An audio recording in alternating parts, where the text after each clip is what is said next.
सबसे पहले तो फर्स्ट टाइम वोटर्स जो हमारे हैं और उसके अलावा जितने भी हमारे देशवासी हैं जहाँ जहाँ, ना ही भरूच में और गुजरात में, पर ऐसी बहुत और जगह जहाँ पे आज चुनाव हो रहे हैं, कि अपने वोट का अधिकार इस्तेमाल करिए। ये सबसे बड़ा अधिकार लोकतंत्र में हमें मिला है और आज एक बहुत बड़ी लड़ाई हम लड़ रहे हैं। हमने देख लिया है 10 वर्ष भाजपा की सरकार को, और ट्रेलर जो आपने देखा है, हम नहीं चाहते कि ये आगे जाके और इस तरीके से एक तानाशाही की सरकार चले।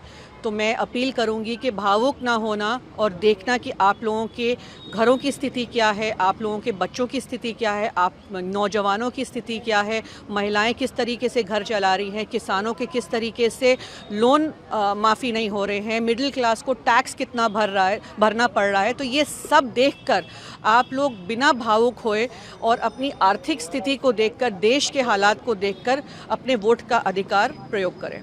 मैं एक दूसरे एंगल से बोलना चाहूँगी कि अगर आप चुनाव को 1.5-2 महीना खींचे और इतनी गर्मी में रखें, क्या ताकि भाजपा अपनी प्रचार और मोदी जी अपनी प्रचार पूरे देश में कर सकें, तो लोगों को ही तकलीफ होने वाली है। आम जनता आज इतनी गर्मी में बाहर निकले तो शायद हो सकता है सोचेंगे कि हमारे मत से, हमारे वोट से क्या फ़र्क पड़ने वाला है, रहने दें।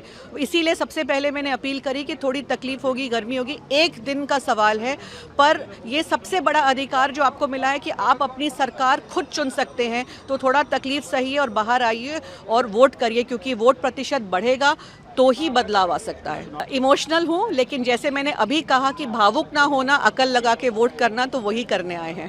आपका सिंबल ना होने से इसका भी दुख है आप लोगों को? नहीं, बिल्कुल दुख है, पर मैं यही कह रही हूँ कि एक ये जो लड़ाई है वो बड़ी लड़ाई है।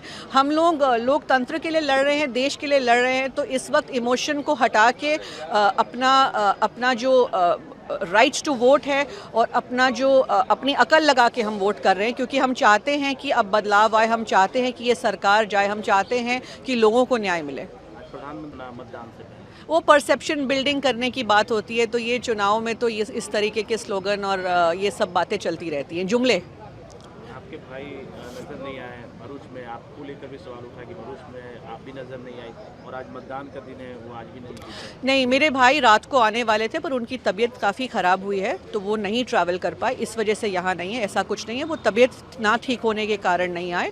और रही बात भरूच की जो आपने पूछा, तो मैं हर जगह कांग्रेस पार्टी के कैंडिडेट्स के लिए कैंपेन कर रही थी। भरूच में कोई प्रोग्राम बैठ नहीं पाया, कुछ सेट नहीं हो पाया, इस वजह से मुझे यहाँ पे प्रचार करने का मौका नहीं मिला।